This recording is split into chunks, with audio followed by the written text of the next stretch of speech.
Coming up, when you can only make one video a week, it's hard to choose what topic to talk about. And this week is no different.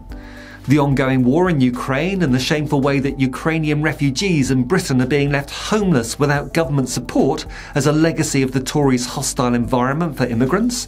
Or the equally shameful way that anti-Brexit campaigner Steve Bray had his peaceful protests stopped by 8 Metropolitan Police officers and then prosecuted on the very first day of the Steve Bray Act, which is what the Police Crimes Courts and Sentencing Bill will now forever be known, in a standing testament to the divisiveness of Brexit.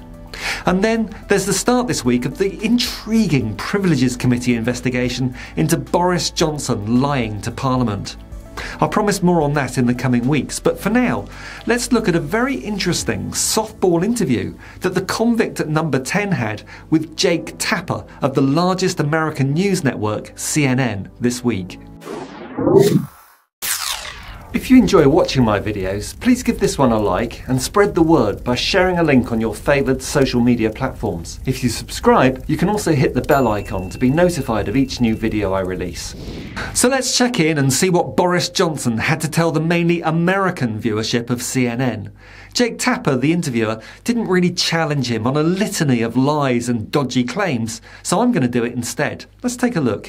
British Prime Minister Boris Johnson is stepping on the world stage today with his standing-at-home weekend after COVID-related scandals prompted a no-confidence vote in his leadership, a vote that he survived. I spoke with him earlier this morning.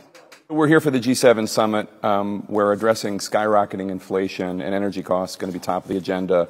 Inflation in the UK just hit 9.1%, the highest of any G7 member. I think that inflation will start to abate. Inflation will start to abate? Well, I suppose at some point, of course it will. Over history, it rises and falls, but this is thought to be the highest inflation rate we've seen in the UK for 40 years. The Consumer Prices Index, the CPI, is currently at 9.1% in the UK. That's the highest CPI since records began in 1997. And it will get worse before it abates. The Bank of England says it expects inflation to rise even further by the end of 2022 to around 11%, with food and energy prices soaring by even more than that, hitting the poorest in our society the hardest. And don't forget, Boris Johnson's Brexit is driving core inflation higher in the UK than the 3 biggest EU economies, Germany, France and Italy, despite identical supply shocks. Core inflation excludes food and energy, so this is nothing to do with Ukraine and all to do with Brexit. By ending the free movement of EU migrant workers to the UK government has unilaterally cut the labour supply and its elasticity. By adding new tariff and non-tariff trade barriers, the British government has slashed purchasing power and available imports, and it has created inflation during the staggered implementation of the Brexit deal. But right now, we've got to use the fiscal firepower we have in the UK. Fiscal firepower. Definition of fiscal.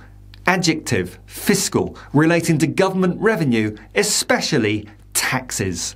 Taxation levels in the UK are at their highest level in my lifetime under any government, Labour, Conservative or the current nationalistic /UKIP government. And the tax increases Johnson and his cabal of the incompetent have imposed are regressive in nature, hitting the less well-off workers the hardest.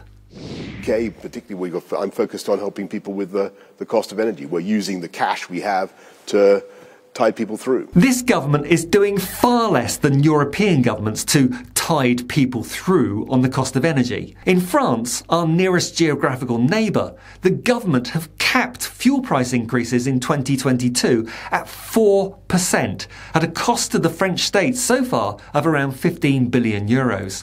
A 4% cap, compared to a 54% cap in the UK to the end of March this year, with further increases expected in October. In France, Italy and Spain, fuel prices at the pump have been subsidised by around 3 to 4 times as much as in the UK, who have waived the desultory 5p VAT on fuel prices, which retailers haven't passed on through reduced prices at the pumps in any case.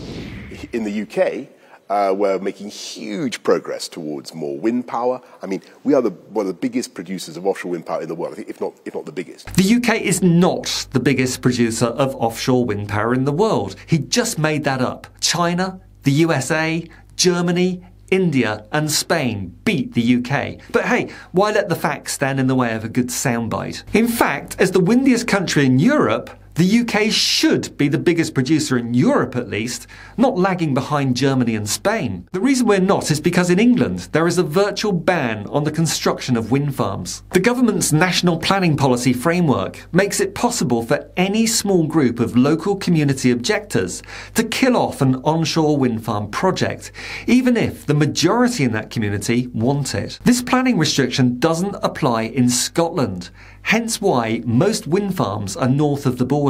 With the whole of Europe desperate to reduce its reliance on Russian gas, it seems mad for Johnson and his economically illiterate cabinet not to take advantage of Britain's windy climate and make money exporting electricity to Europe, let alone the environmental benefits that would entail. We're going to be building a nuclear reactor every year, rather than every 10 years. What Johnson doesn't mention is that most existing nuclear capacity will be defunct and retired within 7 years. So, like his promised extra police and nurses, the vast majority of additional capacity is merely replacing what has been lost. And these 8 reactors in the next 8 years sounds like he's telling the truth when he says 1 reactor a year. But the first one is planned for completion at Hinkley Point in 2026. So his claim of 1 a year will remain untrue for the next 4 years at least. And soon after that, nuclear reactors will be closed down almost as fast as new ones are built to replace them. More Johnson misdirection. And if it's such a great idea to add nuclear power capacity, exactly why have Tory governments since 2010 been so inept as not to have started planning and construction sooner? So you've long advocated for a stronger economic and business relationship with China. Do you worry at all that you're making the same mistake that Europe did with Russia 20 years ago, thinking that you can use economic ties to bring a partner in and influence their bad behavior, and ultimately it doesn't work? Because that's what happened with Russia. The United States has a free trade deal with China, which we don't have. So, just. I don't represent the United States. I just want to say. So look, every country in China is a gigantic fact of our lives. This is the nearest Jake Tapper gets to challenging Johnson in this interview, prompting a whole load of stuttering ers and ums from the Johnson, including a great example of the go-to tool of the right-wingers, whataboutery. The United States has a free trade deal with China, which we don't have. So, just. What about America? They have a free trade deal with China, which they don't. They have a very complex and limited trade deal, negotiated by the previous US president, whose name I can't quite recall. So there you go. Hardly the most momentous interview that Johnson has done, but I thought it would be interesting to show Truth to Power viewers that the Johnson characteristics of bluster, lies and misdirection are employed when talking to an international audience as well as just a domestic one, and how the word Brexit, which could be used to explain so much, is, to quote Oscar Wilde's squeeze, Lord Alfred Douglas, the love that dare not speak its name.